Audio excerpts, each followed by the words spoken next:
Okay, two of the main goals that we had in mind from the start of this renovation is number one, to make sure that the home is light and bright, so that it serves our clients better and their lifestyle, and also to open up the space and give it more of a on-trend yet classic and timeless look and feel.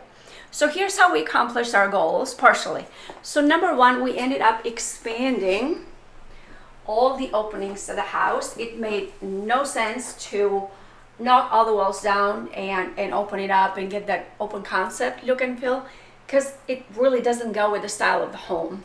And at that point, you'd end up with a house that looks like a barn, and that's not good. So that's thing number one that we did. We expanded all the entries. We expanded also by about 31" the entryway to the kitchen, which we haven't started working on yet, but we will. So that has brought a lot of light into the space. We removed all the wall paneling, obviously all the popcorn ceiling, added new texture and added new lights. So now suddenly the space is really light and bright, and this is one of the main concerns that our clients had, that they wanted the space to be light and bright.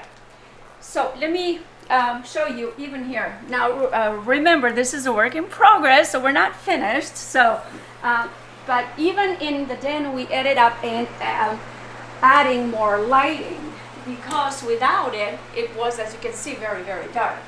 And so we added additional recessed lighting on the top part of the ceiling, which in and of itself, it makes the place really look quite bright. Plus, we're going to have a ceiling fan with a light here, but also we added lighting on the bottom part of the ceiling.